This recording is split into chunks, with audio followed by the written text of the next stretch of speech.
这天，林凡来到自己的仓库点货，随手拿起一只鸡腿吃起来。呀，进口货，味道不错。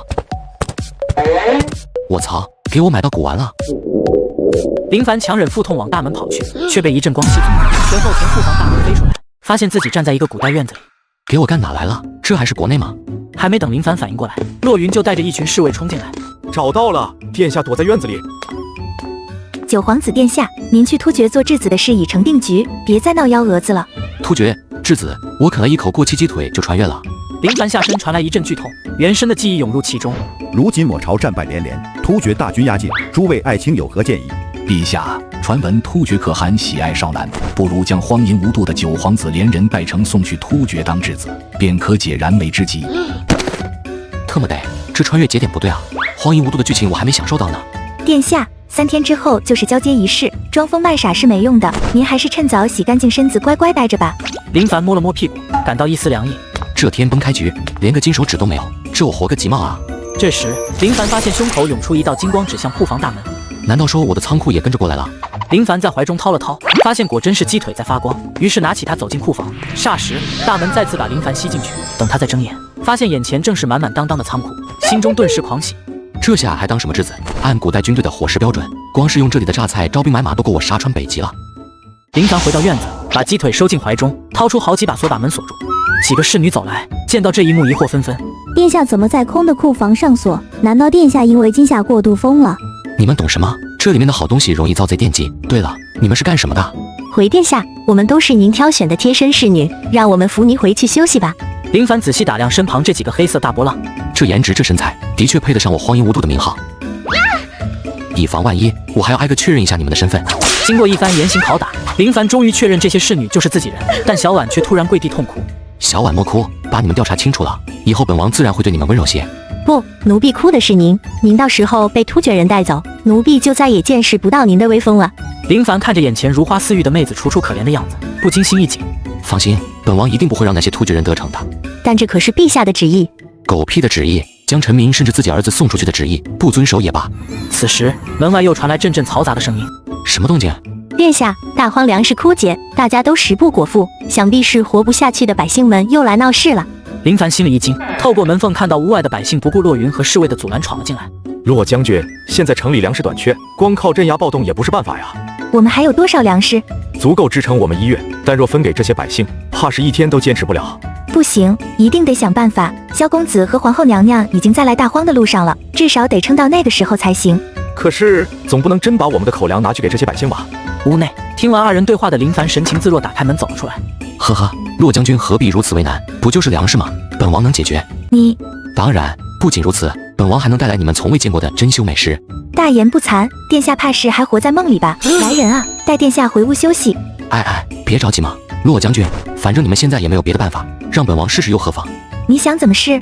林凡越过洛云，直接走上前，用纸卷出一个简易的扩音器。大家稍安勿躁，粮食的事情本王定会给你们一个交代。你怎么给我们交代？谁不知道全城所有粮食都被你们这群杂种进献给突厥了？就是，到时候突厥进城，俺们可就连反抗的力气都没有了。林凡看了看通往现代仓库的大门，顿时心生一计。大家给我半天时间，日落前大家都来这里，本王保证让你们都吃上珍馐美味。哼，你也不怕说大话闪了舌头？现在谁都知道城中粮食短缺，你连麦麸都拿不出来，也敢说让所有百姓都吃上珍馐美味？本王所说句句属实，日落前要是我拿不出让大家满意的食物，愿意当众自刎谢罪。好，既然你都这么说了，那我们就等到日落。兄弟们，我们走。百姓听到满意的保证后纷纷散去。这些人终于走了。你将这些百姓骗走了，日落前拿什么和他们交代？到时候百姓造反，我们都得遭殃。谁说我骗他们？万一我要是拿出来了呢？大荒早已同周遭城池断了联系，就算能借到粮，至少也是3日之后了。即便是神仙来了，日落前也不可能拿出粮食。神仙办不到，不代表我办不到啊！林凡打量了洛云一番，发现即便是厚重的军装，也难掩他浮夸的胸大肌。洛将军，咱们打个赌如何？你想赌什么？若是日落前我能办到，那你从今以后听本王调遣；反之，本王就顺从你们，乖乖的去当质子如何？好，这可是你说的，我赌了。希望你到时候莫要偷偷逃跑便是。一言为定。随后，洛云带着侍卫回到自己的住处，紧接着搬出来半袋粮食。洛将军，您这是？明天萧公子他们应该就要到了，无论如何我们也不能让大荒乱起来，先用这些粮食应急吧。这个狗皇子自己说大话，却要我们为他买单。如果连这些粮食都用完，将军您自己都没东西吃了。事已至此，已经别无他法了，都去办吧。是。殿下，在这里虽然有情调，但万一被人发现就不好了。想什么呢？我现在要去弄粮食，你在大门口帮我看着，不要让任何人进来。小婉听到这话十分困惑，但还是乖乖照办。此时林凡来到仓库，看到堆成山的泡面旁边还放着一辆国道杀手。这些科技与狠活对古代百姓来说绝对是降维打击。不过这玩意我要怎么开出去呢？正在林凡思索要怎么把泡面运出去时，仓库大门再次发光。林凡走过去，发现屋外变成了城郊空地。没想到这空间还挺智能。既然如此，大荒城的百姓必须给我用力的活着。林凡上了装满泡面的卡车，朝着金光踩下油门。哼，突厥人真是好大的架子，居然要您亲自去负责割让仪式。能为大夏争取和平，本宫亲自去一趟又如何？罢了，正好我也想看看九皇子的惨状。哼，敢得罪本少爷，就算是皇子，本少也有100种办法整死他。对了，小姑，哦不，皇后娘娘，这次可一定要我将小云带回去啊！放心吧，本宫已经向陛下请旨，这次回去就为你和洛云赐婚。多谢娘娘。府邸大门外，众多百姓聚集在一起，把洛云等人团团围住。此时萧天赶到，急忙冲到了洛云面前。萧公子，您怎么现在就过来了？因为担忧你的安全，一路赶路才能提前到的。对了，小云，这到底是怎么回事？怎么聚集了这么多的百姓？大荒城内粮食枯竭，九皇子又放话说要给所有百姓吃上东西，我没办法，只能先拿出自己的粮食先顶一阵子。可恶，这个林凡简直是找死！此时愤怒的百姓看到萧天走来，气冲冲走上前。你谁呀？也是那狗皇子一伙的吗？那狗皇子说要给我们珍馐美味，你们可不要说话不算数。不，我才不是跟那个狗皇子一伙的。忽然地面传来震颤，众人齐齐向后看去，一辆大卡车从后方朝他们驶来。不好意思啊，让大家久等了。众人纷纷被眼前的庞然大物吓得不敢动弹。这是什么东西？莫非是九皇子的座驾？五马自动，这当真是神仙座驾啊！是天上的仙人不成？车上的人下来后，众人这才看清眼前之人正是林凡，纷纷震惊不已。如此庞大的一头钢铁巨兽，难道这九皇子真的去了一趟仙界，给我们带回来了食物？你从哪儿弄来这头钢铁巨兽的？这你就别管了，倒是没想到骆将军还有这么多存粮啊！不如先让我们开开眼。在众人的注视下，林凡掀开一个木桶，里面露出的稀粥让百姓愤怒不已。呀，还真是康菜加清水啊！你不要太过分，是你骗百姓有粮食在先，现在让我给你收拾烂摊子也就算了，居然还敢在一旁说风凉话。就是林凡，你身为皇子，你对百姓失信在先，还对骆将军的好意指指点点，简直是丢我们皇家的颜面。你特么谁啊？我可是当今丞相之子萧天。呸！一个丞相的儿子也敢在本王面前造次？你老九，休得放肆！哎，这位美女士，你竟然敢对皇后娘娘不敬，莫非你真以为本少不敢动你不成？什么皇后娘娘？林凡听到这话，马上开始打量眼前的美女。开什么玩笑？这皇后的年龄看起来比我也大不了多少啊！这大夏的皇帝可真会玩啊，也不知道他的身体扛不扛得住。老九，你实话告诉母后，你可真对百姓说过那等话？自然，本王承诺，日落前若不能给予在场百姓一个满意的交代，愿意当场自刎谢罪。哈哈哈，林凡，这可是你自己找死！不行，他不能死，他要是死了，谁来当突厥的质子？不是，你就这么希望本王当突厥的质子？林凡，既然你说过这种话，就不要再负隅顽抗了，给突厥当质子，这是你唯一的归宿。林凡冷哼一声，面向众多百姓拿出扩音器。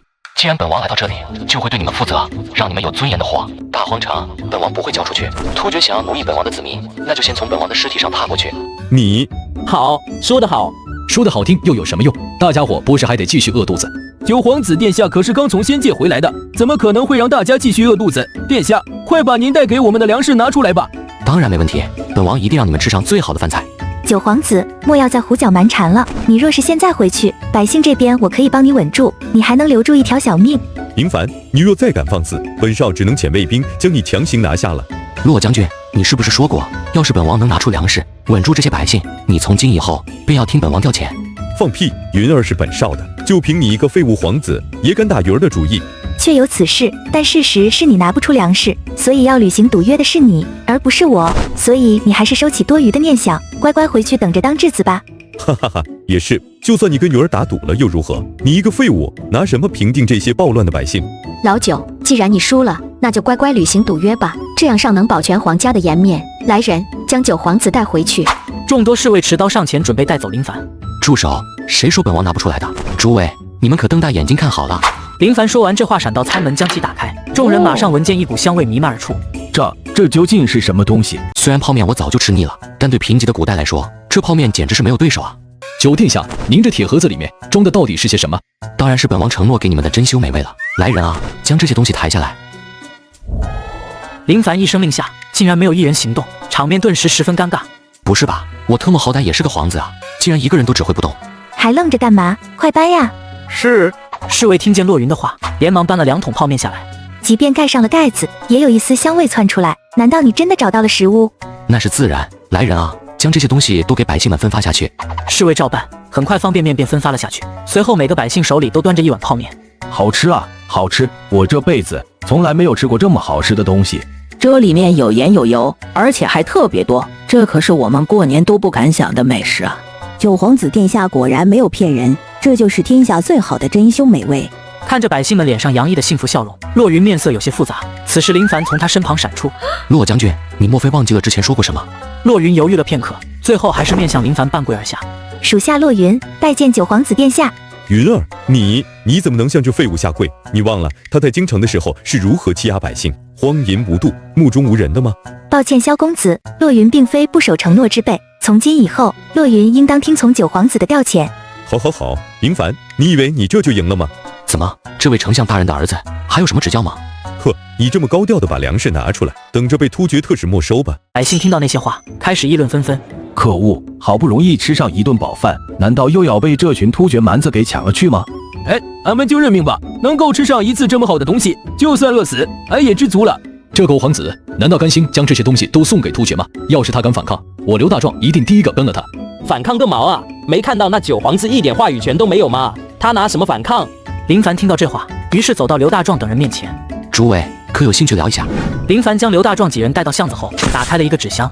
殿下，您找我们来，所谓何事？诸位，你们也不想这些粮食都被突厥给抢了去吧？当然不想。殿下，莫非你想反抗突厥人？本王手上现在没有可用的人，如果你们愿意的话，我倒是有个让你们谋生路的法子。林凡说罢，邪笑着从纸箱拿出几根电棍。隔天，林凡依旧开着重卡前来发粮，只不过这次的地点选在大街，闹出的动静吸引了半个城的百姓。大家排好队，不要挤，所有人都有啊。老九，昨天洛云不是跟你说的很清楚了吗？你竟然还敢如此招摇！娘娘，她自己找死，我们管她干什么？果不其然，林凡的行为引起了几个突厥使者的注意。大夏人，这里是在做什么？林凡还没开口，萧天反倒先屁颠迎了上去。特使大人，这都是我大夏九皇子私藏的食物，要不是城中百姓暴动，他不知道还要藏多久呢。私藏食物？突厥使者闻言，抢过百姓手中的面尝了一下，瞬间被震惊。大哥，怎么了？你们快尝尝。其余2人接过碗尝了一口，同样露出震惊的表情，随后指着林凡的鼻子破口大骂：大胆质子，居然敢将这等美食给这些贱民，是不将我们放在眼里吗？各位使者息怒，为了表示歉意，我们愿意将剩下的这些食物全部送给各位使者。哈哈哈，好，若是你们能拿出10万担这种粮食进献给我们突厥部落，那么我们可以赦免你们的罪过，否则待我突厥入主大荒，定要将这些贱民屠个痛快。是，林凡，还不快按照突厥大人们说的照做？难道你想要让全城的百姓血流成河吗？听到突厥使者和萧天的谈话，众多百姓敢怒不敢言。此时林凡招呼刘大壮一行人走出来。你们算什么东西，也配找本王要粮食？大胆，你可知道你在说什么？大夏不过是败军之将，你个废物不过是质子，也敢自称本王？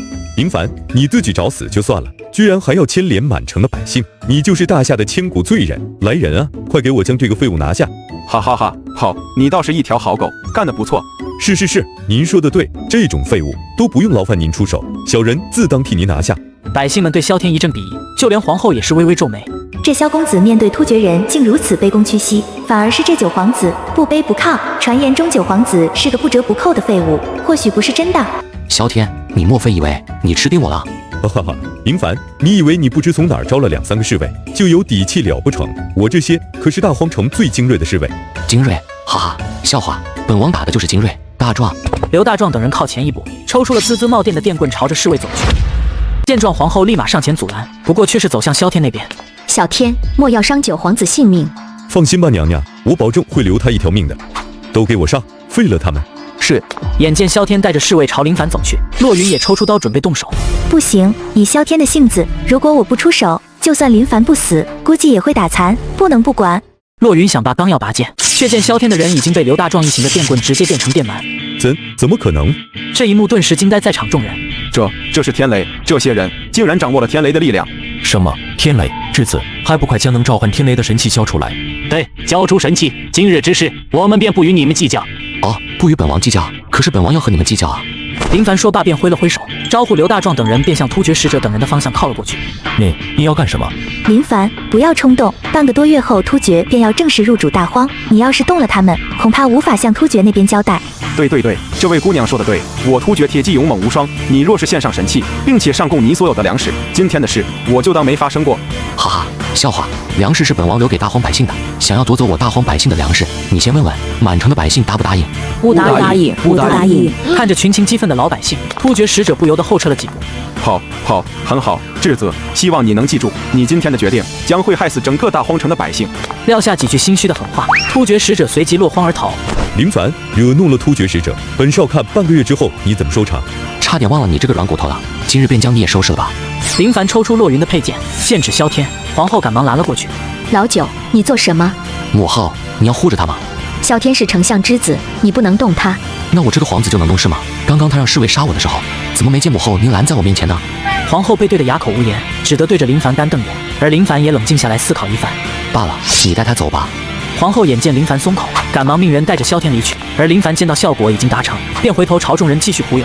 诸位，半月后突厥使者要接管大荒，奴役大荒的百姓，掠夺大荒的粮仓，你们可愿意抗争到底？大夏不可辱，大荒百姓不可辱，和突厥抗争到底！抗争到底！回到家后，林凡躺在长椅上，张口等着小婉服侍喂他葡萄，而洛云的态度也发生了些许转变。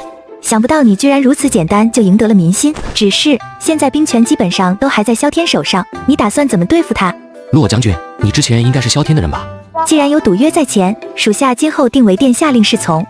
洛将军，本王知道你洛家对大夏是忠心耿耿的，本王想重新组建一支军队，需要你的帮忙。但是一群手无寸铁的百姓组成的府军，怕是很难有什么战斗力。不就是武器吗？武器和粮食本王都有，你只需要出点钱就行了。筹备军费可是一笔天文数字，您找我要，是不是有些太看得起我了？本王不需要多少银两，只要些许黄金或首饰之类的东西就足够了。你要这些东西做什么？这些你就别问了。总之有了这些东西，我就可以带来更多的粮食，甚至是拒突厥于城外。什么？你说的是真的？那是自然，只要有钱，什么东西我都可以弄得到。反正现在钱财也没有什么用处，就姑且相信他一次吧。洛云上下摸索，拿出了自己仅有的一些首饰和些许黄金，递给林凡。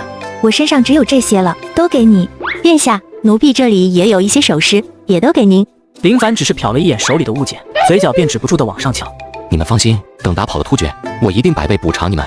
林凡将首饰和黄金全部收入囊中，随后起身往库房那边跑了过去，随后依旧拿出发光的鸡腿，大喊一声：“穿越启动！”林凡进了古董店，二话不说，直接把成堆的黄金和首饰撒在桌上。小伙子，这些东西你是从哪儿来的？老板，你们这的规矩不是不问出处，只看物品吗？对，抱歉，是老夫唐突了，不知这些物件你想多少钱出手啊？老板您看着开就行，我不太懂这方面的行情。古董店老板伸出了5根手指头。50万。小伙子说笑了，这些东西怎么可能就值这么点？5000万，不知你可否愿意出手？5000万。小伙子，这些东西虽然很值钱，但来历比较特殊，我们处理起来也麻烦。这样吧，我们出8000万，如果实在不行的话，行，8000万就8000万。小伙子果然爽快，这是8000万的银行卡，您收好。林凡接过银行卡，随后凑到老板身边。老板，还有一件小事情，您能不能弄到这个？哦，明白。见老板领会，林凡随即掏出手机查阅了一些关于武器的资料，又下单了一台打印机。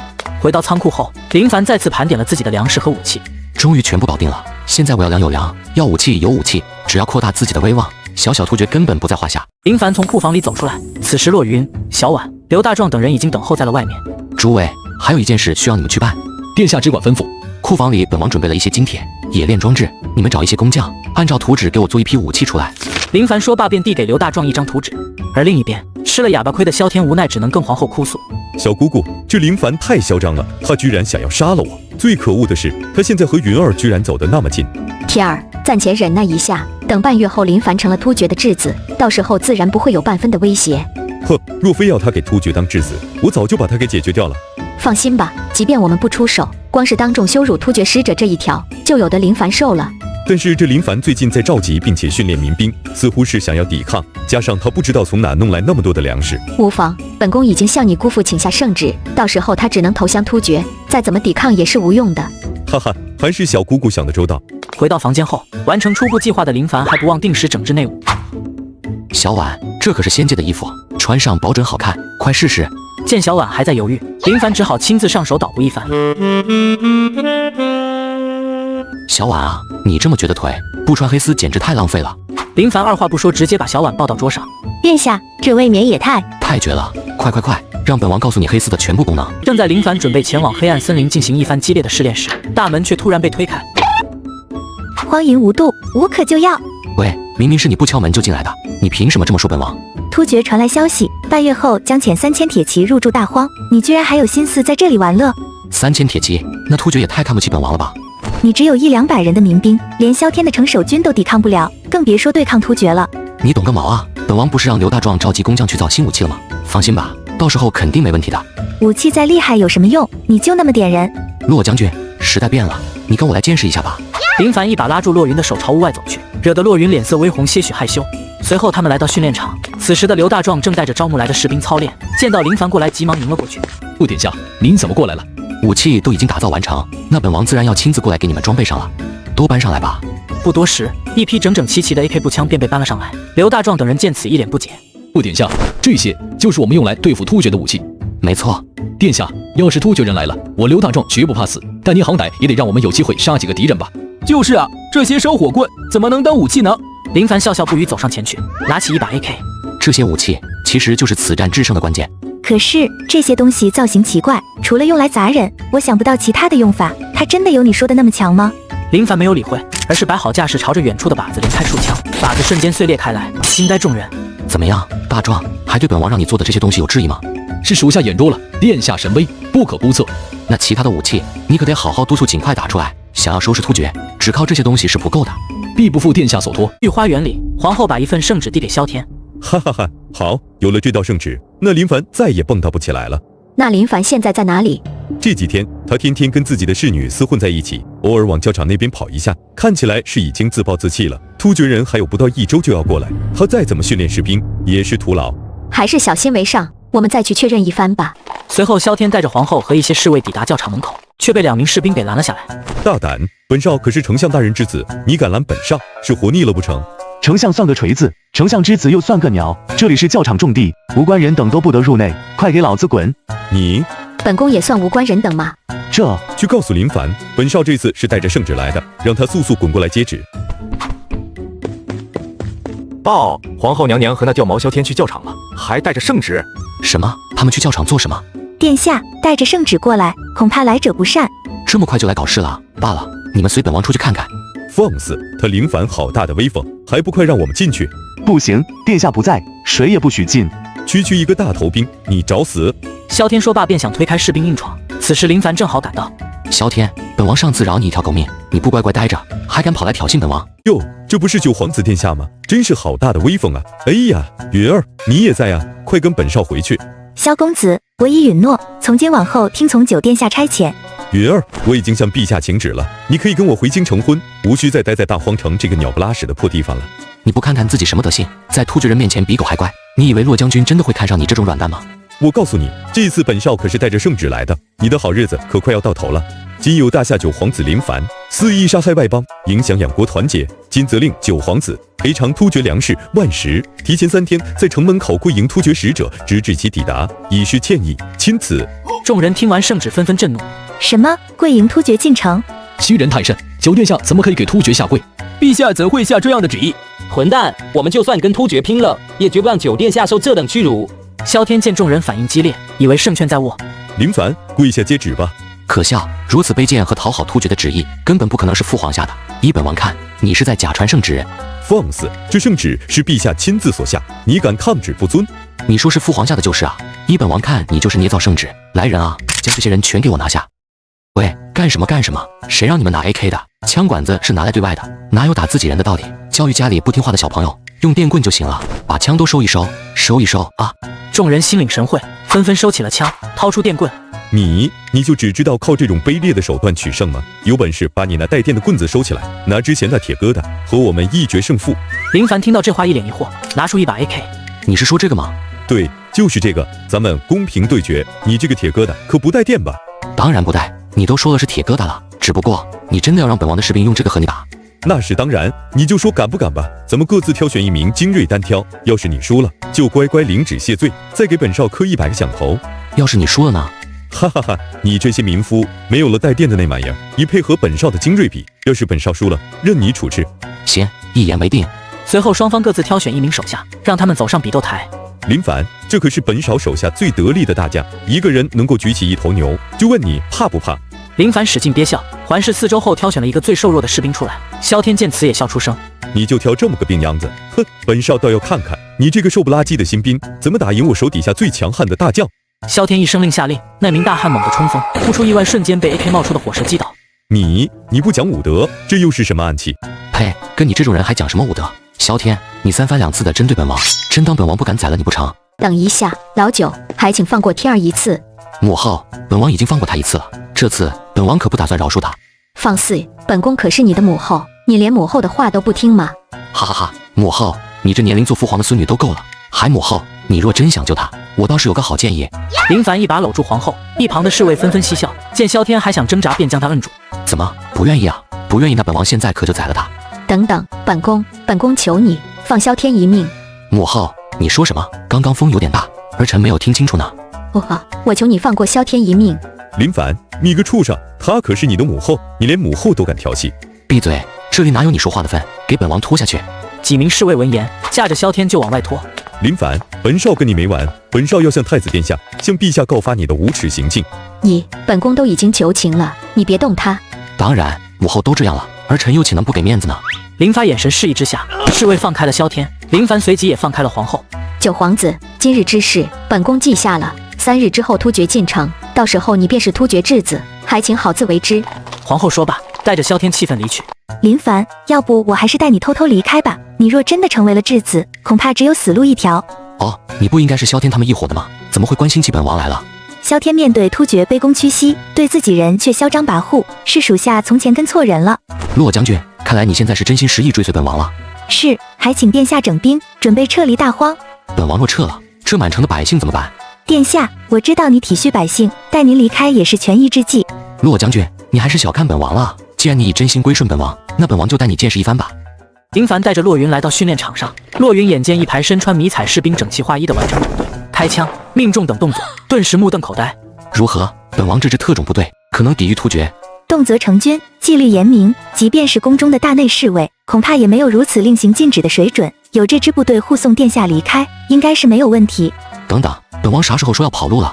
难道你真打算跟突厥硬碰硬？那是自然，水都开了，哪有不下饺子的道理？可是不必再说了，到时候乖乖看我表演就是。罢了，到时候情况不对，我再想办法带他走便是。如此人才，绝不能就此落在突厥手里。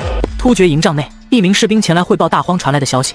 阿史那德将军，那质子实在狂妄，居然利用私藏的食物煽动民众将我们给赶了出来。哼，废物，居然能被那群大夏人给欺负了，简直是丢我大突厥的脸。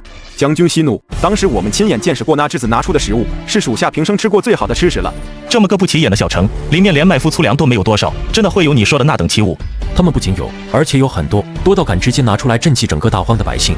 将军，虽说3天后他们会举办交接仪式，将大荒城交给我们，但保不准他们会不会将那些好东西提前带走。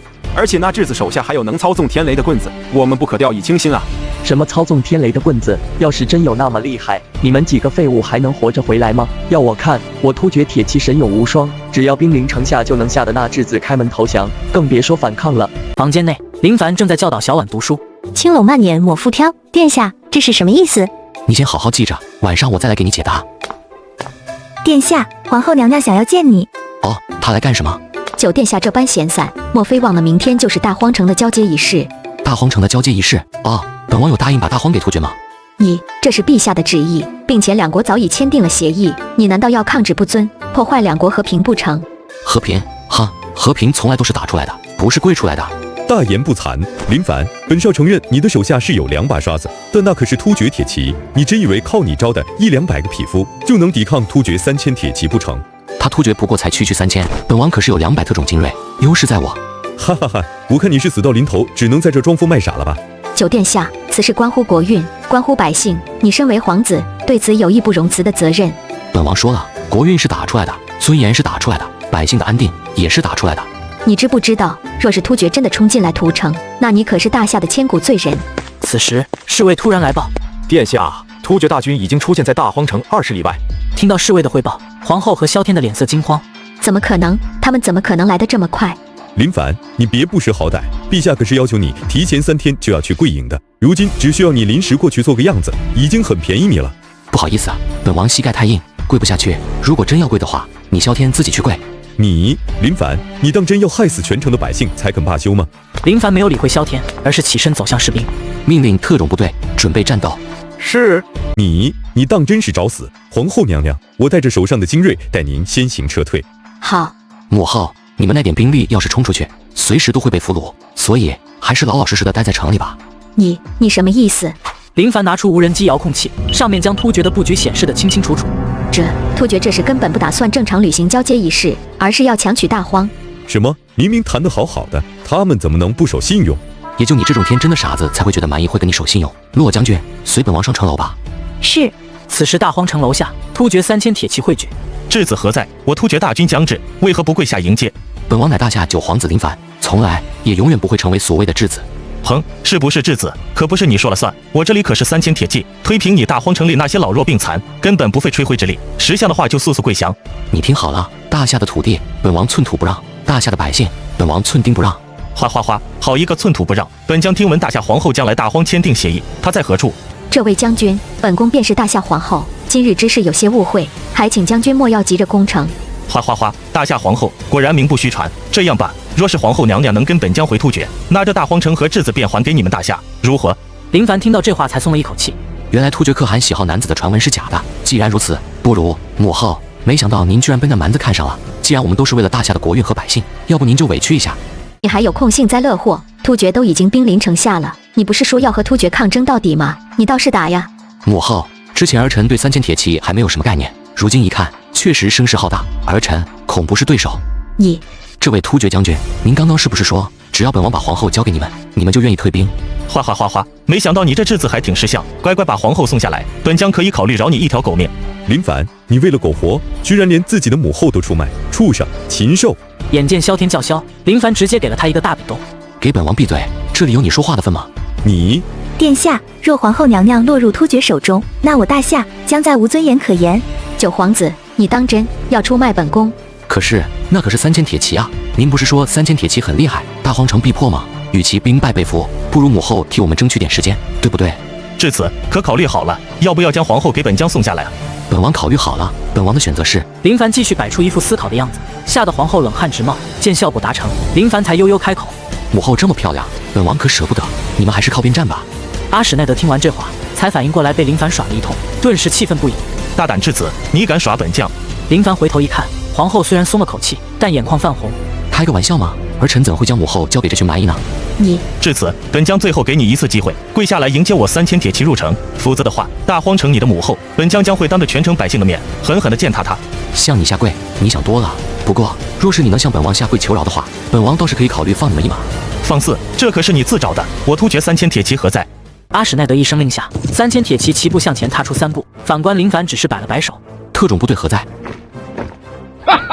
本将还以为你有什么底气，原来城守军就这么几个人。完了，那3000铁骑一旦冲锋，他们绝对挡不了多久。既然知道不可敌，那还不赶紧投降？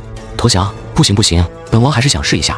冥顽不灵，那就别怪本将不客气了。突厥儿郎们，给我冲！夷平这座破城，取下这质子的头颅，抢走大夏的皇后。突厥铁骑同时跺脚，吼声震天，随后10几名士兵打头阵向前冲锋。眼见时机成熟，林凡的特种部队瞬间开枪，一个照面便将冲过来的突厥骑兵全部撂倒。怎么可能？居然真的挡住了！你那是什么东西？堂堂突厥的将军，就派这么几个人往前冲，是不是看不起本王啊？将军，那不过是些奇淫巧计罢了。那个质子肯定是提前设下了陷阱，想要诓骗我等。本将征战南北，什么场面没见过？奇淫巧计在绝对的实力碾压下，根本不值一提。啊，对，本王在虚张声势，想故意吓退你，所以你倒是冲啊！全军听令！所有突厥铁骑顿时全部整合在了一起，做好了冲锋的架势。你激怒他干嘛？见好就收不懂吗？这下好了，大荒城要彻底完蛋了，连本宫都要被那丑八怪玷污了。呜呜！刘大壮，你他娘的意大利炮呢？给本王拉上来！林凡一声令下，城门那几台机动火炮被推了出来。报告殿下，1号炮装填完毕。报告殿下，2号炮装填完毕。报告殿下，3号炮装填完毕。开炮！突厥铁骑连续冲锋，几门火炮也是毫不客气地打了出去，只一瞬便将突厥铁骑炸得人仰马翻。这是什么手段？殿下居然藏了这么厉害的武器，居然连我都不知道，看来我还是不值得殿下信任。这怎么可能？这可不是3000步兵，而是3000铁骑啊！怎么可能溃败得这么快？这位突厥将军，看来你的3000铁骑似乎没有想象中的那么厉害。质子，你别得意，3000铁骑不过是我突厥的9牛1毛而已。带本将回去，定要洗今日之耻。回去？谁说你能回去了？特种部队都给我上！随着一声令下，特种部队顿时从城门涌出来，杀得阿史那德等突厥人仰马翻，一片哀嚎。本宫没在做梦吧？那可是突厥的3000铁骑，居然被你以100多人击败了。怎么样，母后是不是对儿臣佩服得五体投地了？林凡，你别得意，刚刚突厥将军可是说了，这不过是他们的9牛1毛而已，你这分明是将我大夏往火坑里推。呀，差点把你给忘了，两军交战，故意扰乱士气者该怎么处理？你应该也清楚吧？九皇子，请你再放过天儿一次吧。母后，本王可是已经放过他2次了。看到皇后楚楚可怜的样子，林凡不由得心生欢喜，顿时一把将其揽入怀中。想让我放过他也可以，只要母后今晚来儿臣房间交流一些深入问题，儿臣就放过他。林凡，你畜生，居然对你的母后有非分之想！闭嘴，这里有你说话的份吗？好，我答应你。皇后不可，还不快将这货赶出去，别碍了本王的眼！一旁的侍卫听令压住萧天。可恶，你给本王等着，今晚你必死无疑。当晚，腿疾手快的林凡不多时便撬开了皇后的嘴。原来如此，所以说本王被送来突厥当质子，都是那个萧天的报复。除此之外，这里面也有太子殿下的意思，毕竟你是前皇后剩下唯一的皇子了。既然本王已经是唯一的嫡子，为何太子不是本王？你还好意思说？被送来当质子前，你在京城的所作所为自己没点数吗？要不是陛下对你失望至极，也不会把你送来当质子。林凡闻言也只能尬笑挠头。另外，陛下的寿宴在即，如果有机会的话，你最好能回去一趟。放心吧，本王不仅要回去，还要给父皇送上一份大礼。林凡说罢，却听见房间的门突然呼呼震动，随即直接被震开。林凡和皇后出来查探情况，洛云以及小婉等人听闻动静也迅速赶到。只见庭院里站着一个蒙面剑客。你谁啊？大半夜的跑本王府上来干什么？殿下小心，此人乃江湖上有名的高手，名为张狂，被他找上，说明有人想要买你的命。什么？江湖高手？你是来杀本王的？不错，本座是受到委托才来暗杀你的。暗杀？不是哥们，谁暗杀这么高调的啊？你误会了，本座说的暗杀是在黑暗的环境下杀人，并不是抽抽毛毛的杀人。因为以我张狂的实力，杀任何人都不需要躲躲藏藏。啊，这样牛逼！快来人！听闻动静后，刘大壮带着特战部队赶到，每一个人手里都拿着一把 AK， 对准了站在院子正中间的张狂。哈，既然你的人都到齐了，那本座便可取你性命了，当着你所有的手下把你杀掉。这世上可没有比这种事更让人愉悦的。张狂缓缓浮空，召唤出数柄飞刀。悬空飞刀？不是，我没穿错位面吧？哈，世俗之人真可理解吾辈狗神之术的。来吧，让本座轻轻地杀死你。张狂凌空一点，一柄飞刀便冲着林凡飞去。洛云见状，赶忙抽刀挡在林凡身前，但飞刀不遗余力地落于他娇躯之上，使他口中鲜血喷涌而出。洛将军，你没事吧？殿下，快逃！洛云说完便昏迷了过去。你这女招还算不错，能勉强挡住本座一刀，但本座接下来可不会再留数了。快把这混蛋给本王射下来！哈，笑话，本座面对万箭齐发上前面不改色，就你这点人也妄想将本座射下来，简直是痴人说梦。哎呦，万箭齐发都不怕，敢问前辈用的是什么招数？瞅你那没见过世面的样子，为了让别人不说闲话，本座欺负一个废物殿下，本座让你先出手一次。眼见效果达成，林凡也不再掩饰，随即也抄起一把 AK 同众人一块看。起初张狂还想装逼闪躲，但见情况不妙，便催动内力抵挡，结果还是被打成奶酪，从半空中跌了下来。可恶，你这是什么爱情，居然能伤到本座！我靠，这还不死？刘大壮，你他娘的意大利炮呢？还不快拉过来！是。旁边的阿丽立即跑开，很快就推过来一架意大利炮。今天算本座栽了，后会有期。张狂再度发力，周围内力滚滚，腾空而起，就欲逃离。开炮！意大利炮瞄准半空，将张狂给打了下来。顿时张狂便换了个爆炸头和煤球脸掉了下来。太可怕了，这可是江湖第一杀手林失误的张狂啊！居然也在这里铩羽而归。林凡赶忙去查看洛云的情况。快叫郎中！九皇子张郎中乃是行走江湖、悬壶济世的神医，名声不输张狂。今日有幸遇到，一定能够治好洛将军的。快！张神医有请，麻烦您了。殿下，恕在下无能为力。这位姑娘的伤口已经腐化，在下实在是无力回天。不是，你有没有搞错？不过是被匕首刺了一下，都没有伤到要害，怎么就没有办法了？殿下有所不知，此乃金创筋，是不治之症。在下以气代针，梳理其经脉，可惜收效甚微。金创劲不就是破伤风吗？这就致命了。你真的和那个张狂齐名啊？他一出手就把本王吓得一愣一愣的，而你吗？殿下，在下行走江湖，救过的人无数，您居然拿张狂那等恶徒来贬低在下绝不能容忍。不是，这明明就是个简单的刀伤，愣是被你说成绝症。什么神医？我看你就是一个庸医。哼，在下一眼就看出殿下阳气正虚，想必是平时荒淫无度所致。若是需要的话，在下倒是可以为你调理一番。啊，还真是神医啊！好，张神医是吧？今天便让你看看本王的手段。哼，殿下若有手段将这姑娘救回来，在下甘愿当这庸医之名。小婉，拿本王的装备来。小婉得令，拿出来一个医疗包。随后林凡走到洛云身前，脱下洛云的外衣。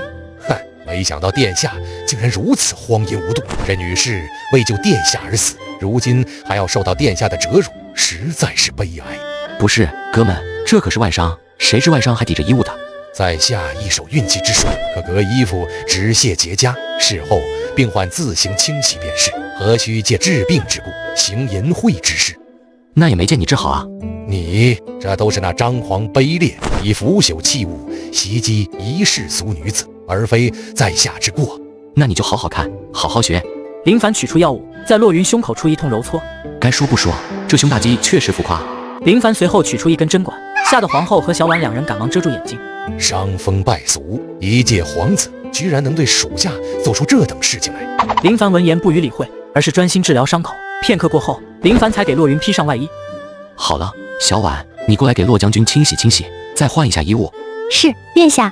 刚刚殿下既未以气探穴，也无望闻切，也敢说是在治疗，实在是贻笑大方。你懂什么？本王就是在救人。殿下不必自欺欺人，此荒淫之举，若是私下所为，倒也罢了；当着在下所为，简直污人耳目。在下云游之事，必不吝让其成为一桩笑谈。殿下告辞。喂，不是你。什么？张神医见此情形震惊不已，但定下神来还是走过来，随后一道内力打入洛云身体，片刻后将手收回。怎么可能？金疮之毒刚刚明明已经蔓延，无药可救，现在居然完全消失了。你到底使用了什么手段？不过是跨越千年的一些小手段而已。张神医，哦不对，张庸医，你现在服不服？你不过是运气好罢了。若你真的妙手回春，怎会连自己那点事都治不好？这样吧，在下传殿下2服药剂，咱们先前的赌约一笔勾销，如何？我今天就让你知道我行不行？小婉、洛云等人听到这话，皆是花容失色。我的意思是，我的灵丹神药比你那破药剂强多了。哦，殿下还有如此神药？那是当然。哼哼，不知张神医可敢试药？哼，在下精通各种药理，还没有在下不敢试的药。张神医一把接过林凡取出的几颗药丸，毫不犹豫地吞了下去。顿时，一顶帐篷便当着众人的面支撑了起来，引得在场的3个妹子惊慌失措，撇过脸去。你算你牛逼，后会有期。张神医立马捂着裆部娇羞地跑开去。殿下果然妙手回春，居然真的把洛将军救回来了。只是那黑色药丸实在是有些什么？要是你答不上来，本王今晚定要你尝尝他的厉害。殿下讨厌，多谢殿下。你先躺下，伤口还没有完全恢复，你得再休息会儿。九皇子有如此才能，还能隐忍至今，莫不是药？此时，一名侍卫上前汇报：殿下，城外突厥阿丽公主求见。突厥营帐内，坐在首位的吉利可汗对派公主拉拢林凡一事十分不满。可汗大人，那林凡能依靠100人便抵御我军3000铁骑，更是能让传说中的张狂铩羽而归，此人绝不简单呐。可他毕竟是质子，我大突厥部落怎么可能向他服软？可汗大人，既然那质子能击溃我们3000铁骑，即便我们派出更多的铁骑，就算能够拿下大荒，恐怕也会付出不小的代价。若是那质子不同意，我们岂不是面子里子都没讨得好？小人听闻那质子极为好色，阿丽公主国色天香，想必那质子定然抵不住诱惑。好，若是那质子识相倒好，金银珠宝美女我都可以赏赐给他。若是他不识相，那就让他明白我突厥铁骑究竟有多恐怖。可汗大人英明。林凡带着皇后和刘大壮等几个侍卫出城，便看见阿丽公主走上前来。妾身突厥阿丽公主，见过大夏九皇子殿下。突厥公主。是的，殿下，妾身钦佩于殿下的实力，虽身为质子，却仍然敢奋起反抗，因此心生仰慕，还望殿下莫要嫌弃。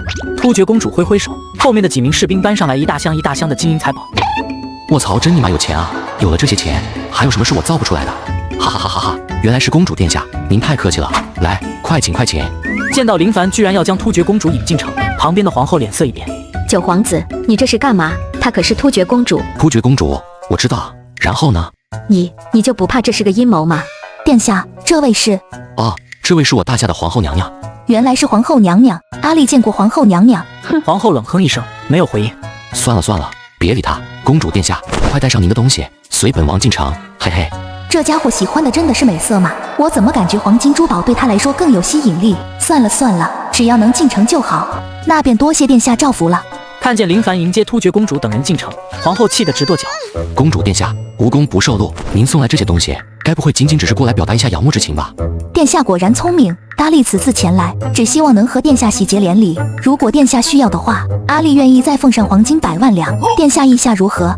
喜结连理，你的意思是让本王当突厥驸马？正是如此，当我突厥的驸马，身份可比质子要高贵多了。大荒城也可以继续交由殿下管理。你真的愿意再奉上黄金100万两？若是殿下答应，黄金即刻奉上。听起来确实不错啊。不行，本宫不答应。不是，你又来瞎凑什么热闹？本宫瞎凑热闹。九殿下，你可记住你的身份，你可是大夏九皇子，怎可入赘蛮夷？大夏皇子，大夏皇子又如何？大夏皇子的身份能给本王黄金100万吗？你之前还满嘴蛮夷，本宫还以为你铁骨铮铮，没想到你竟见色忘本。你什么你？你要是也能给本王黄金100万，本王保证把他们赶得远远的。怎么样？你有吗？你有吗？你有吗？本宫是你的母后，本宫说不答应，你就不许娶突厥公主。皇后娘娘，这就是您的不对了。我和殿下两情相悦，您这个做母后的，怎能如此残忍地拆散人家？说罢，阿丽公主还扑倒在林凡怀里，还不忘伸手挑逗林凡。就是，母后还是不要多管闲事的好。九皇子，你当真要为了这个狐妹子违抗本宫的旨意吗？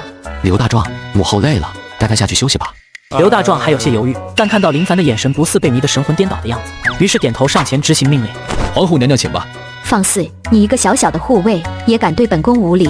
但刘大壮并没有理会皇后的命令，而是几名护卫拉着皇后想将其强行带下去。林凡，你以下犯上，色欲熏心，本宫定要将你所作所为告知陛下。嘿嘿，凡人精终于送走了。公主殿下，咱们继续聊聊黄金啊呸，聊聊联姻的事宜啊。3天后，林凡同寻常一样坐在躺椅上玩手机，小婉站在身后给他捏着肩膀，好不舒服。不过他面前还站着一个阿丽。九殿下，阿丽给您的聘礼已经带到，不仅有黄金，还有您要的一些其他材料都已经送到，不知您何时可以随阿丽回突厥完婚？那么多黄金，还有本王要的铁矿煤矿，你都带来了？那是自然，这些东西对我突厥来说可算不了什么。哼，反正都是你们赔款赔给我们的，只要掌控了你林凡，到时候我们必然可以10倍100倍的要回来。公主殿下果然是财大气粗，本王佩服。那就请殿下随阿丽回去完婚，阿丽一定会好好服侍殿下的。阿丽说完，还不忘妩媚的给林凡抛媚眼。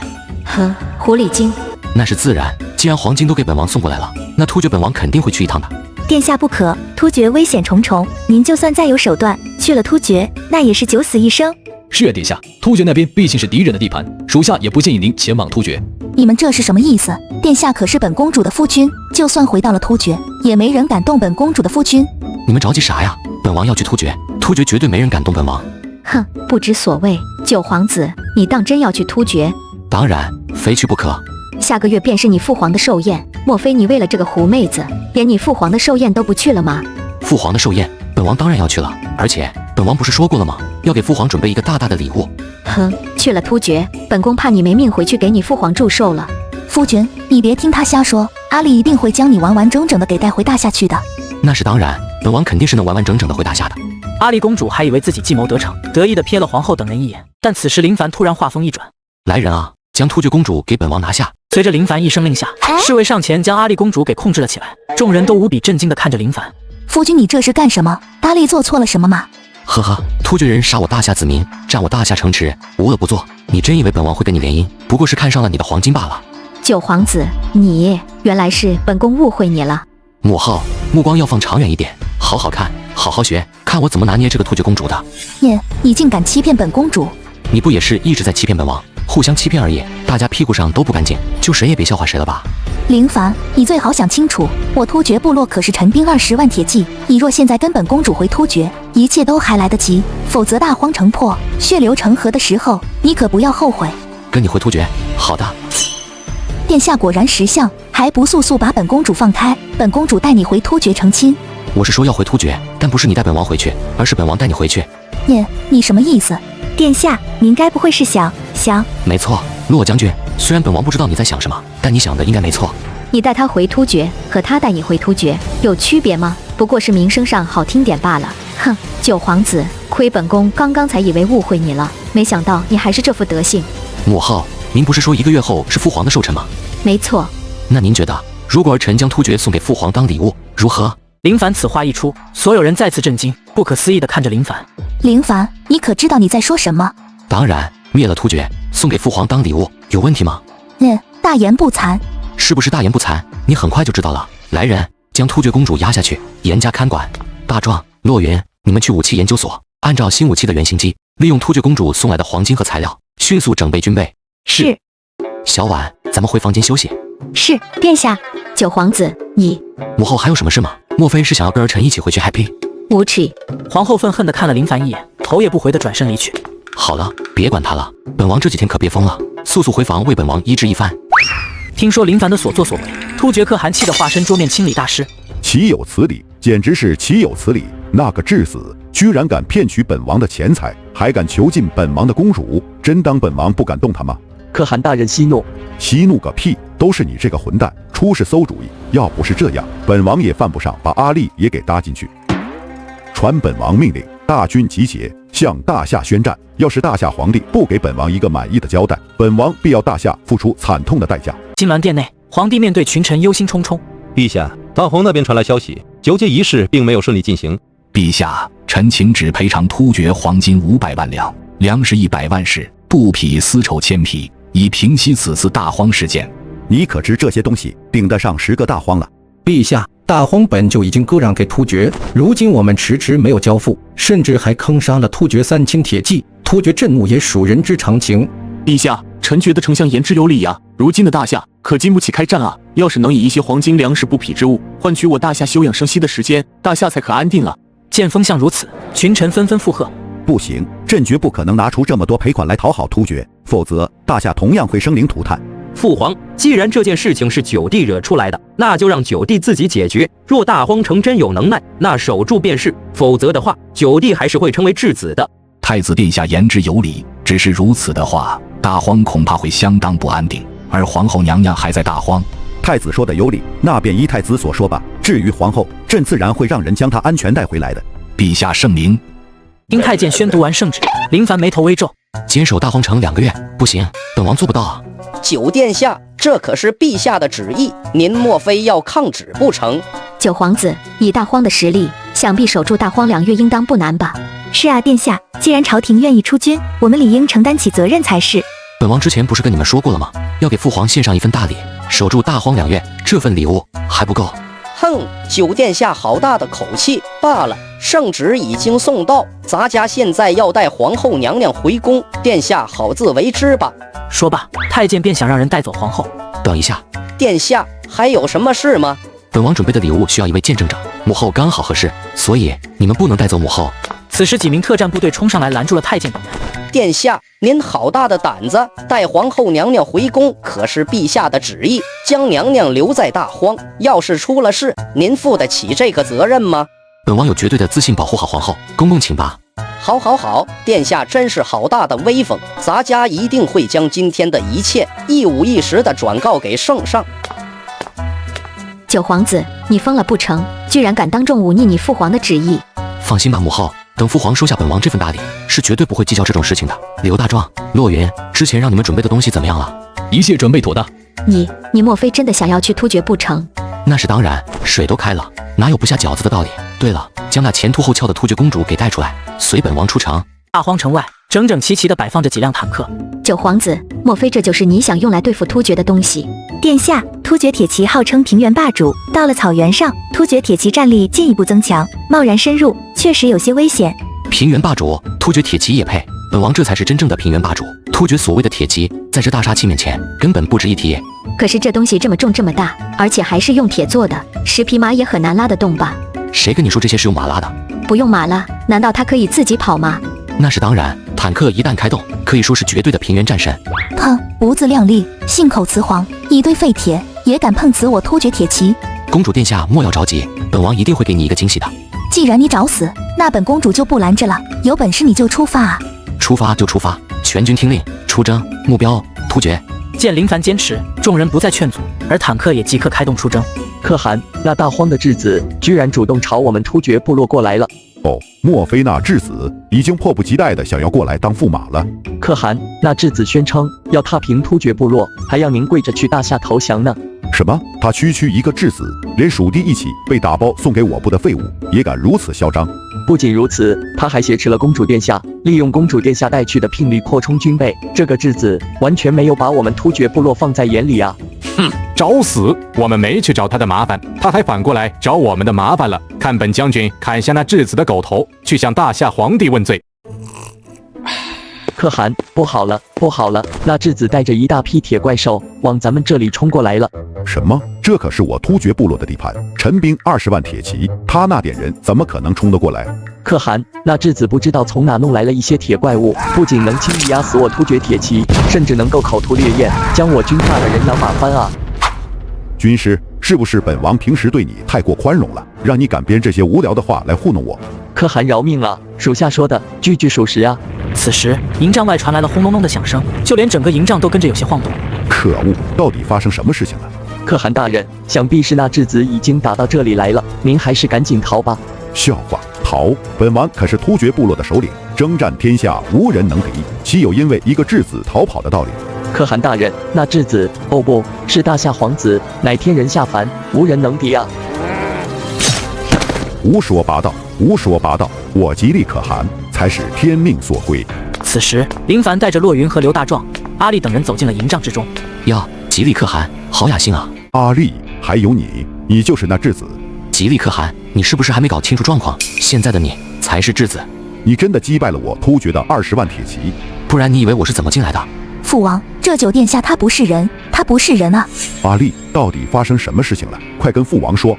九殿下有神兽在手，我突厥铁骑虽然强，但面对九殿下的钢铁巨兽，竟是没有一丝抵抗之力，几个照面便狼狈而逃。不，这不可能，这绝不可能！林凡冷哼一声，拉着突厥可汗出了营帐，看着那高大威猛的坦克，吉利可汗顿时泄了气。如何，吉利可汗？现在你可相信了？哼，本王既已战败，自然无话可说，要杀要剐，悉听尊便。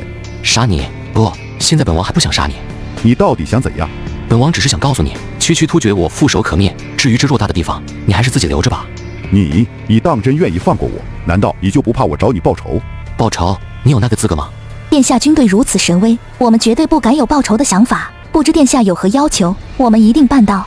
阿力，你父皇，九殿下势不可挡，您就服软吧。也是，殿下如此神威，本王不敢反抗。您有何需求，臣下一定办到。见到吉利可汗居然真的俯首称臣，皇后顿时惊掉下巴。本王马上便要回京，你需在本王之前携500万黄金，战马万匹去大夏京城赔罪求饶，否则本王不介意再把你突厥的地给理上一遍。定当遵从殿下旨意。完事了，大家伙走吧。林凡正想带着众人离去，此时狼狈不已的突厥将军上前来。可汗大人，您真的要按照那质子的意思，带着100万黄金和万匹战马去向那大夏磕头赔罪？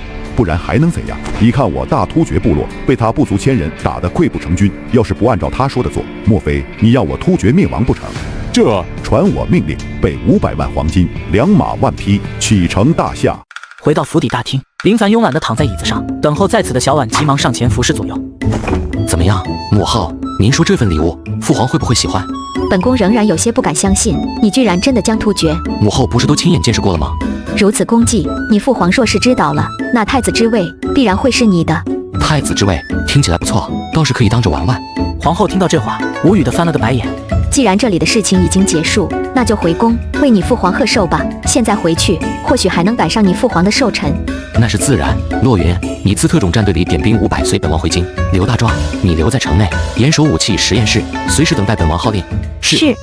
陛下，值此大吉之日，老臣奉上白玉一对，愿陛下万寿无疆，愿大夏长治久安。丞相有心了，只是现在大夏飘摇，朕不是个好皇帝呀。父皇，这跟您可没有关系，都怪九弟那个混账。太子何出此言？父皇，萧天刚从大荒回来，九弟所作所为都是他亲眼所见。此时，萧天站了出来，将林凡沉迷美色、上赶着做驸马等事情添油加醋、挑挑拣拣讲了一番。陛下，微臣所言句句属实啊。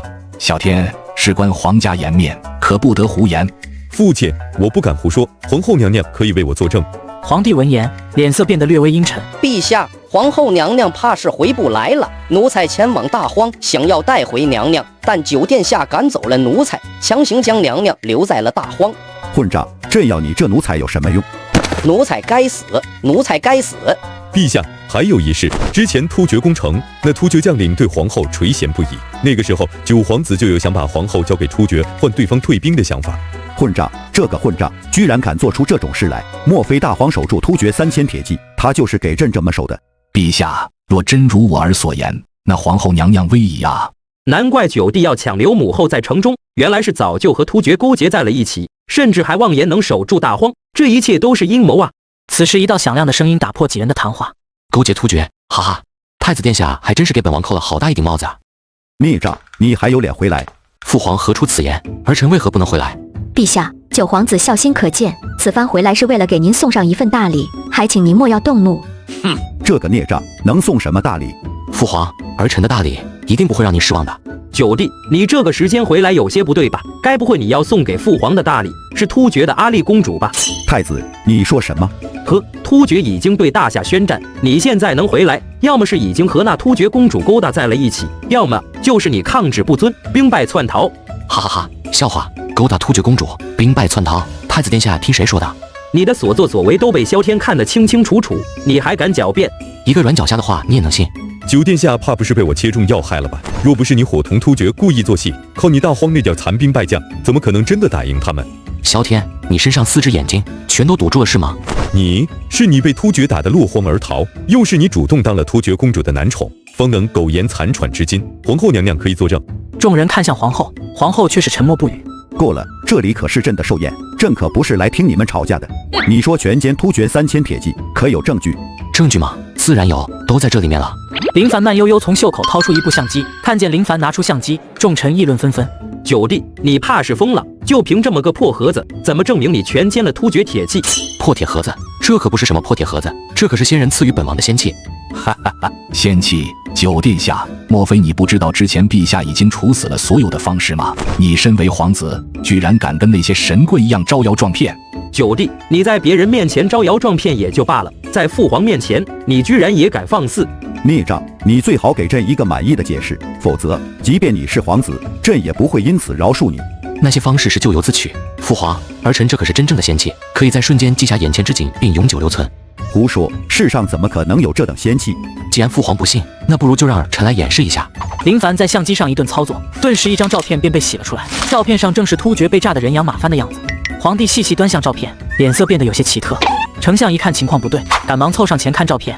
九殿下真是好手段，居然能请到如此技艺超凡的绘画大师，画了这么一张画来糊弄陛下。孽障，丞相说的可是真的？你当真是请画师来画的？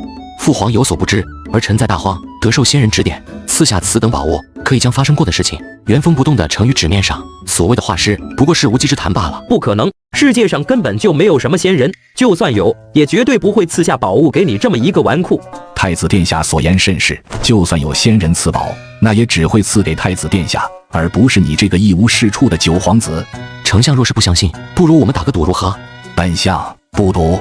好，既然你赌，等等，你不赌，本相为何要赌？天儿在大荒的时候已经落在你的手上，谁知道这是不是你利用突厥摆出来的画面，又如何算得作数？不愧是丞相啊，真是老奸巨猾。大了，突厥之事暂且不提。林凡，你当真获得了仙人的指点？仙人还赐予了你如此仙器？那是自然。可能给父皇瞧瞧？儿臣遵旨。林凡上前拍摄出殿下的画面，随后相片洗了出来。皇帝拿着照片兴奋不已，果然是仙气，果然是仙气啊！丞相上前夺过相片一看，同样啧啧称奇。陛下，九殿下得此仙气，却不思如何为陛下分忧，反而是滥用其满足自己的虚荣之心，实在是暴殄天物啊！这等仙气居然用来吹牛，九殿下还真是让人大开眼界。父皇，如此仙气落在九弟手中，难以物尽其用。若是用来陷害忠良，那更是让这件仙气蒙尘了。诸位说的有道理，这件事情你可承认？好一个指鹿为马！丞相，你真当朝廷是你的一言堂了不是？老臣不过是实话实说而已。仙气被收走，殿下如此激动，莫非是里面还有什么秘密？你心虚了不成？丞相你个老逼当，里面还有我500G 的学习资料啊！要是被别人看到，我这一世移民，既然父皇喜欢，那儿臣便作为寿礼献给父皇便是。看在你献上仙气的份上，这件事情朕就不追究了，先入座吧。父皇且慢，儿臣这里有封急报，突厥可汗正率使团亲自前往我大夏，其目的嘛，就要问问九弟了。什么？突厥可汗竟然亲自来了？孽障！你给朕解释解释，这到底是怎么回事？父皇何必急着动怒？等那突厥可汗来了再说不迟。等什么等？等突厥可汗亲自来带走你这个质子，好让我大夏颜面尽失嘛！陛下，还请您尽快拿下九皇子，以正视听。陛下莫要冲动，九皇子绝非他们所说的那样。够了，今日是朕的寿宴，有什么事朝会上再说，都入座吧。见到皇帝动怒，众人不敢再多言，纷纷入席。看来你父皇完全不相信你。也是，今天要不是你站出来求情，我怕是会被直接治罪了。还不是你以前表现得过于昏聩，若非如此，你父皇也不会把你送去突厥当质子啊！我以前有那么窝囊？当然了，你不仅昏聩无能，而且胆大包天，把群臣乃至太子都得罪了个遍，否则哪会有今天这种事情？呵呵，如果不是这样，本王哪有机会在大荒起兵？也是，以你大荒如今的战力，如果你父皇执意要治你的罪，恐怕暗处的特种军会瞬间控制整个皇宫。不到最后，本王不想和皇帝翻脸。等明天突厥可汗抵达，自然能替本王证明。到时候皇帝废除太子，改立本王，也不是不可能的事。击溃突厥，你的功劳盖过3代先皇，别说太子了，就算你想直接做皇帝，估计也没人敢说什么。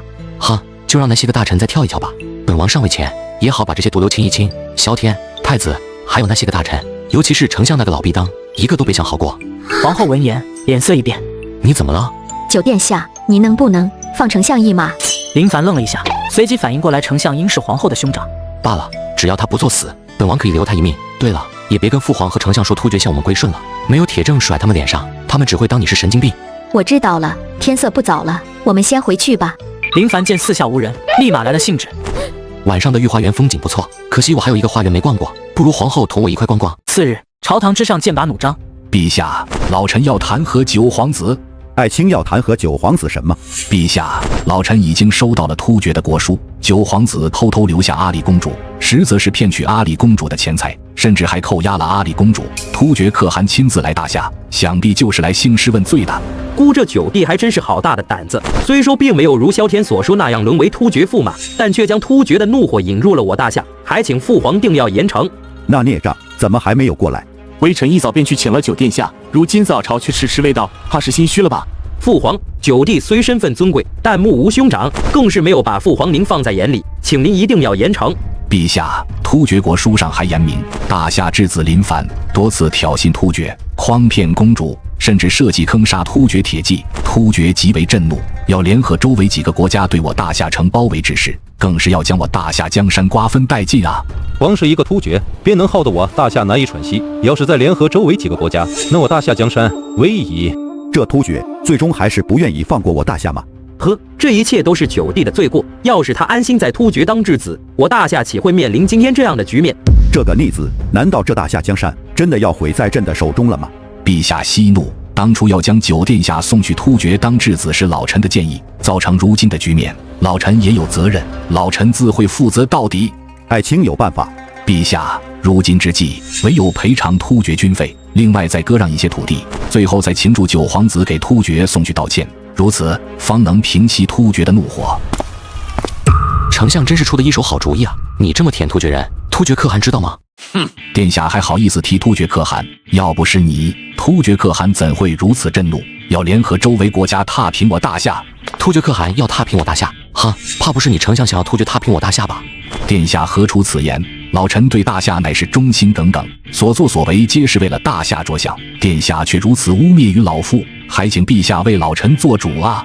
父皇，丞相为大夏所做的一切，大家都有目共睹。而九弟冒犯突厥，置我大夏于水深火热之中也就罢了，居然还将脏水泼到丞相身上，还请父皇为丞相大人做主。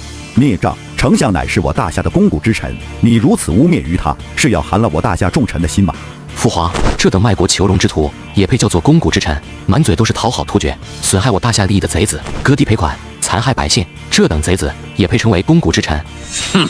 殿下，老臣知道您因为老臣建议将您送往大荒当质子的事情而对老夫颇有成见，但老夫所作所为皆是为了大夏，若不割地赔款，而是发动战争，那我大夏百姓只会饱受战火摧残，到时候大夏江山只会更加摇摇欲坠。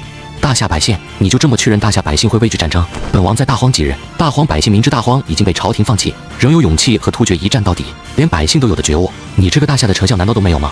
殿下，那些百姓只要给点吃的，冲就完事了，但老臣考虑的可就多了。哈哈，丞相，看来你对大荒还是不够了解啊。殿下何意？突厥部落已经向本王臣服。林凡此话一出，在场所有人都震惊无比地看着林凡，皇帝更是直接站了起来。老九，你说什么？你放屁！突厥20万铁骑何其强大，你大荒是有点本事，但仅凭你那点人，根本不可能镇住突厥20万铁骑。殿下怕不是得了失心疯，击溃突厥部落，就算是整个大夏的军队全部联合在一起，都没有那个本事，更枉论是一个小小的大荒城。陛下，殿下胡言乱语，此乃欺君之罪啊！你们打不过突厥，只是你们废物罢了，不代表我大荒也是废物。林凡随即拿出一块令牌向众人展示，此乃突厥吉利可汗随身携带的令牌。吉利可汗投降本王之后，本王便当作战利品拿来把玩。现在你们还有什么疑问吗？太监上前接过令牌递给皇帝，连丞相和2个尚书也好奇凑近查看。这令牌好像真的是突厥可汗的。朕曾经和吉利可汗会过面，这确实是他的令牌啊！难道你真的？绝对是假的！突厥部落何其强大，就凭大荒那些老弱病残，怎么可能将其击溃？据老臣所知，大荒城内有不少奇淫巧技，说不定这块令牌是殿下使用了不知什么手段从突厥偷过来的，妄想震慑我等。本王知道了，九弟曾和突厥公主亲近，没想到他不仅骗取了公主的钱财，甚至连突厥可汗的令牌都敢打歪主意，妄想要以此震慑我等。什么？若是吉利可汗知道殿下怂恿公主偷了他的令牌，怕是要更加迁怒于我们大夏了。我大夏威也啊！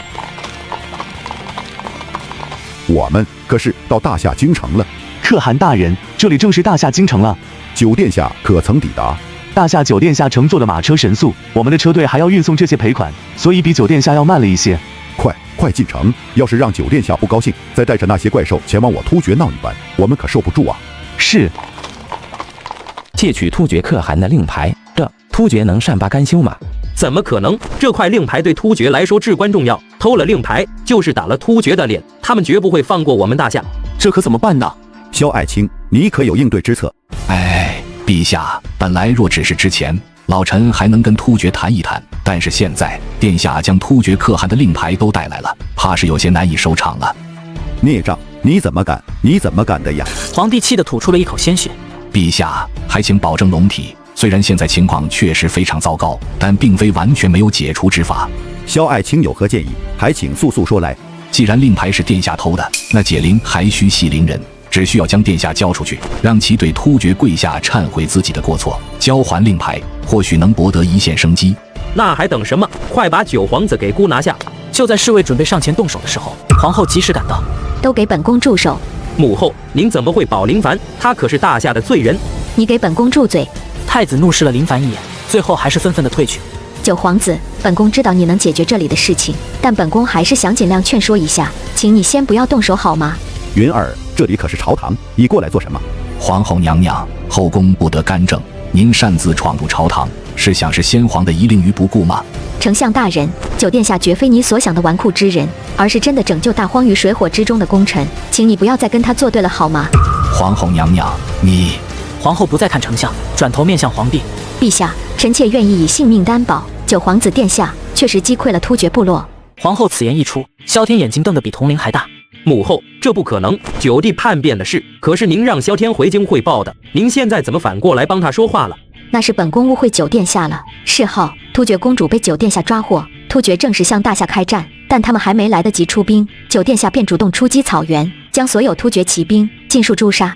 云儿，你可知道你在说什么？臣妾非常清楚自己在说什么。陛下，突厥已经不足为虑。皇后娘娘，老臣不知道您被九殿下灌了什么迷魂汤，但国家大事还容不得你一个女子干涉。皇后娘娘，这里是朝堂，还请您退下。皇后娘娘，先皇有令，后宫不得干政，还请您莫要惹祸上身。林凡摇了摇头，表示无奈。九殿下，这些人冥顽不灵，早已无可救药，何必跟他们浪费时间？殿下，您还是不要挣扎了，您的罪名已经敲定，还是乖乖前往突厥，好好当您的质子吧。来人呀，将这个孽障给朕拿下！侍卫再次前进，皇后当即跪下，还请陛下三思，不要动九皇子殿下。皇帝见到皇后如此，只好亲自下台将其请到了自己身边坐下。皇后啊，朕不知道你为什么如此为他说话，但现在不是朕不愿意饶过他，是突厥不愿意饶过他，朕也没有办法。父皇，儿臣早已说过，突厥而已，不足为虑。看着朝堂上众人因为突厥一个个吓得连骨头都软了，儿臣实在是失望至极。殿下，这个时候了，逞口舌之力可没有任何用处。请殿下为大夏着想，去突厥当质子。请殿下为大夏着想，去突厥当质子。请殿下为大夏着想。你们。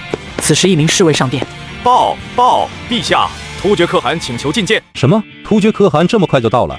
想必是丢失了令牌，急着来找我们算账来了。都怪九殿下，要不是他偷了令牌，也不会有这档子事。快有请！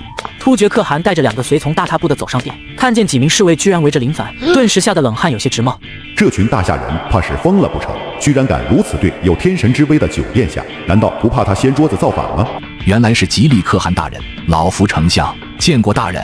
原来你就是丞相啊！这些年我突厥部落可是承蒙你的照料啊！不敢，老夫只是想维持大夏和贵部之间的和平而已。可汗此次前来，可是为了令牌多师之事啊！令牌莫非是我之前随身携带的那块？可汗大人，您的令牌被我朝九殿下所窃，纯属他的个人行为，和我们大夏没有关系啊！丞相说的没错，都是这个王八蛋得罪了你们，可不关我们的事啊！林凡推开2名侍卫，向吉利可汗走了过去。吉利可汗，你来的可是有点慢了。放肆！九殿下，突厥可汗当面，您居然还敢出言不逊！九殿下，你这是要害死我们大夏啊！可汗大人，还请您消消气，只要能平息你们的怒火，我大夏愿意割地赔款。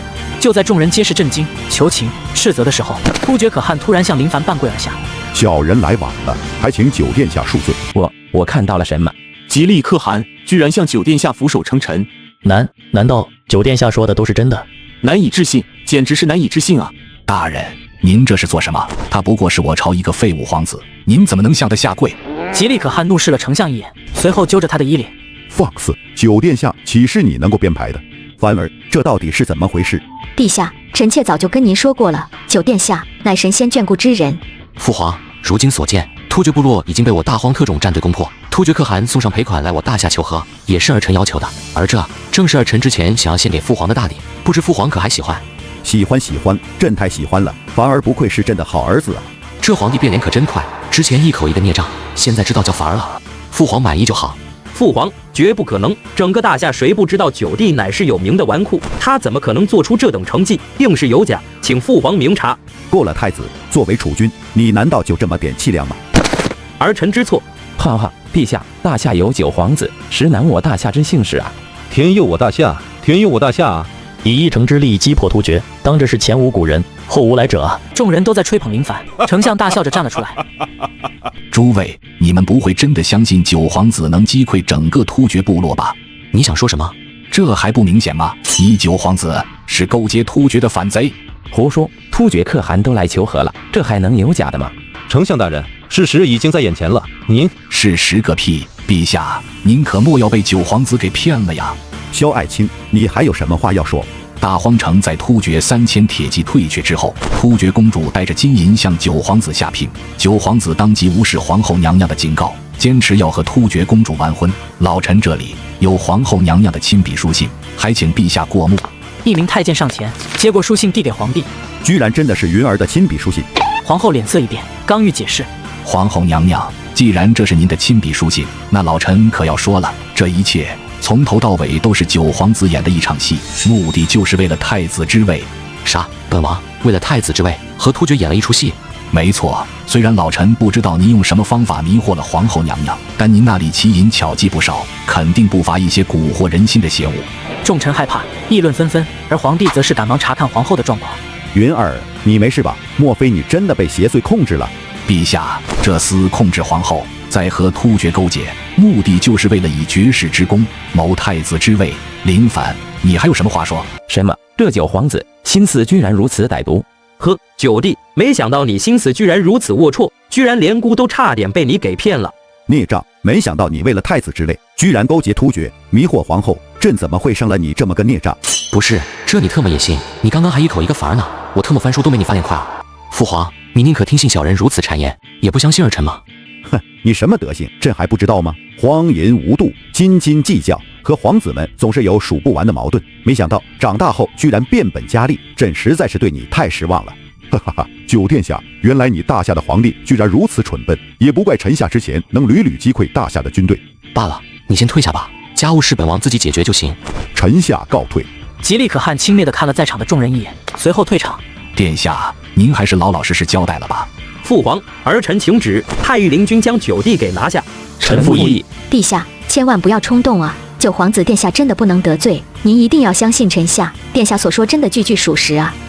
看来朕的云儿果然是被迷惑了，到这个时候居然还能说出这种话来，以一边境之城击溃突厥部落，真当在座的各位大臣都是傻子吗？御林军何在？不出一会儿，众多拿着武器的御林军便将林凡给围了起来。父皇，你真的要执意如此吗？陛下，别冲动啊！九殿下，您也请慢一点动手，让我再劝一下陛下。孽障，还不快将皇后的控制给解开！母后并未被控制，还敢嘴硬！御林军听令，都给朕上，杀了这个孽子！众多御林军纷纷抽刀朝林凡冲了上去，但林凡却丝毫不惧，随后怒吼一声：“特种战队何在？”随着林凡一声令下，金銮殿上方，骆云带着几名特种战队将领一梭子过去，所有御林军全部倒在了地上。怎么可能？父皇，您还觉得儿臣能攻下突厥是无稽之谈吗？哈哈，九弟真是好本事，居然神不知鬼不觉的在金銮殿埋伏了这么一支骑兵，莫非是想要造反不成？放肆！孽障！莫非你真的想要造反不成？陛下，老臣已经在京城聚集了10万禁卫军，只待您一声令下，便可上前擒王。什么10万禁军？父皇，您看到底是谁想要造反？陛下，您现在才反应过来，未免也太迟钝了一些。此时，萧天带着一队御林军上殿。陛下，臣救驾来迟，还望陛下恕罪。你叫他什么？还有，你竟敢私自控制御林军！父皇老了，儿臣实不忍心看到父皇每天为国事烦扰，不接手了御林军，还请父皇退居幕后，好好休息吧。好，朕还真是小看了你，没想到你居然偷偷掌握了御林军，还和丞相勾结在了一起，想要造朕的反。陛下，不如您现在宣布退位诏书，让太子殿下即位，或许还可以体面一点。丞相、太子，你们以为今天真的能篡位成功不成？哈哈哈，九弟，本王知道你有些门道，也知道你这支小队或许真的能打赢我这些御林军，毕竟他们可没有你们那么好的武器。什么？这林凡的手下真的有这么厉害？父亲不必担心，那所谓的 AK 我又不是没有，城外的禁军应该都已经装备上了。众人听到这话纷纷变了脸色。你居然窃取大荒城的武器？哈哈，还不是你们的保密工作做得不好，这也能怪到本少头上。殿下，还请允许属下杀了他。没有必要，放他们走吧。什么？林凡，不得不说你很有本事，就算你不放我们走，我们也有的是办法离开。哈 ，AK 又怎样？看老子一枚战斧轰得你连骂都不认识。废话什么？你还走不走了？哈哈哈！既然你都这么说了，那朕可就却之不恭了。丞相，我们撤。几名御林军抵在萧天身前，缓缓向后退去。殿内只剩下的一些大臣面面相觑。陛下，太子和丞相谋反，其罪当诛啊！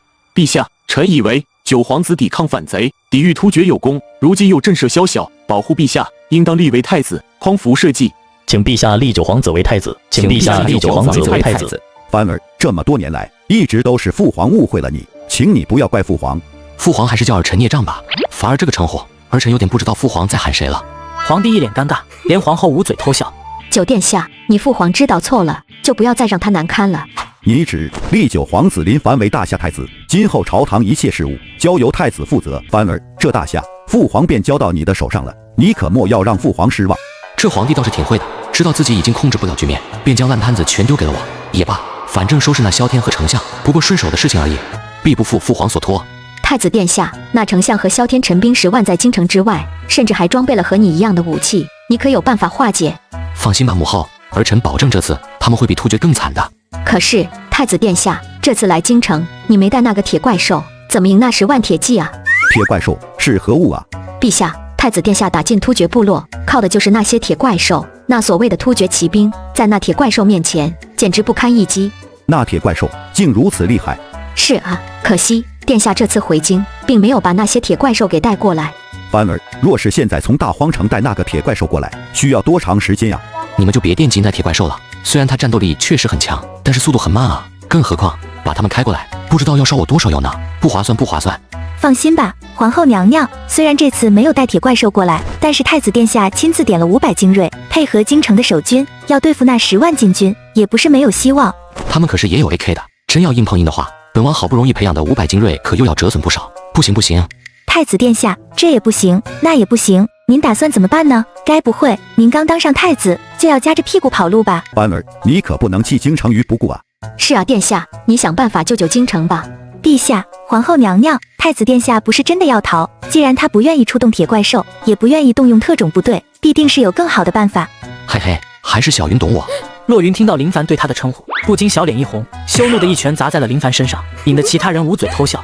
反而，你就别卖关子了，快说说看，你有什么办法击退叛军吧？大家都随我来观景台，好好看一下那些叛军的烟花汇演吧。好好好，朕也想看一下朕的凡儿是怎样大显神威的。林凡带一众人来到观景台。自从坐上了那个位置之后，好久没到观景台看过风景了呢。那陛下这次可要好好看哦，太子殿下说可要送您一个大大的礼物。观景台上已经能看到10万叛军朝京城靠近。凡儿到底是什么方法呀？那可是10万大军呢。太子殿下，你就别卖关子了，他们可都快要冲过来了。好，既然你们都等不及了，那我就给那帮豺狼一个狠狠的教训吧。来人，命令京城所有守卫和平民向后撤10里。原来如此，有了这种武器，就算是一头猪指挥，也能拿下突厥啊！陛下，那林凡不过带了500兵马入城，靠的就是这所谓的 AK。如今我们也装备上了这种武器，那林凡不足为虑。哈哈哈！好，萧天，你做得很不错。等朕彻底登上大位，给你封王。哈哈，多谢殿下，多谢殿下。呵，废物就是废物，就算在大荒获得了点机遇，那也是废物。等朕登上那个位置，定要将这个混蛋给千刀万剐。此时，一名传令兵抵达。陛下，京城守卫全部都从城上退了下去，现在城楼上已经空无一人了。哈哈，真是好胆！他也不看看他什么德行，也敢学人家玩空城计。传朕的命令，所有禁军不用客气，都给朕往前冲！此令一出，10万禁军开始浩浩荡荡朝着城楼冲锋。所有守卫都撤下来了，那他们岂不是可以长驱直入？殿下，他们已经开始冲锋了。太子，你就不要再卖关子了，有什么先法都快施出来吧。不着急，不着急，再等一会。林凡拿出了一个对讲机，坐标已发送，准备发射。几名士兵依次通过对讲机传话，最后一声落到大荒城的刘大壮处。城外，一台导弹车将发射井弹起。收到指令，已确认坐标，战斧导弹发射。随着话音落地，一颗战斧导弹从发射井弹出，朝着天空飞去。他们快冲到城门口了，凡儿，快呀！林凡，你不会在这种时候掉链子吧？一旦他们突破城墙，满城的百姓都会遭殃的。若是禁军真的进城，我和特种部队定和他们拼死一搏。毫无察觉的叛军铁骑还在浩浩荡荡的冲锋，突然，一道拖着白色光尾的东西从天而降，导弹轰然炸开，瞬间将10万禁军吞没在火海之中。凡儿，这是你做的？神仙手段，这当真是神仙手段啊！就连洛云也张大了嘴巴，久久说不出话来。怎么样，牛逼吧？牛逼！林凡坐于龙椅之上，侍卫将丞相萧天等人压了上来。丞相，你还有什么话说？本相无话可说，要杀要剐，悉听尊便。好，丞相意图谋反，残害大夏，拖出午门，斩首示众。可恶！本相谋划这么久，居然被一个纨绔之子坏了大计，本相不甘心啊！本相不甘心。一旁的皇后欲言又止，看着2名侍卫上前将丞相拖拽下去。萧天、林红，你们2人可还有话要说？呵，成王败寇，孤没什么好说的，你杀了孤吧。陛下，陛下，饶命啊！这一切都是太子，哦不是林红这个逆贼指使小人干的，求陛下饶小人一条狗命吧。哈，萧天，你就这点骨气吗？来人啊，拖下去，凌迟处死！饶命啊，饶命啊！林凡，老子做鬼也不会放过你。太子林红意图造反，发配漠北，永不召回。太子被压下去后，皇后走了上来。母后，杀了丞相和萧天，你会不会怪我？他们意图谋反，罪有应得，臣妾又岂敢怪罪？看着皇后泪眼朦胧的脸庞，林凡无奈地摇了摇头，转身离去。忙活了这么久，终于可以休息了。林凡摸索胸口的鸡腿，却始终没有找到。我靠，什么情况？我不会，回不去了吧？林凡看向门口，发现一只狗叼着鸡腿跑向屋外。此时房间内的洛云探出头来，殿下，还不快过来！闻言，林凡转忧为喜，站起身，哈哈哈，好，去特么的现代，留在这里逍遥一世也未尝不可啊。林凡走向床榻，左手挽着洛云，右手挽着小婉，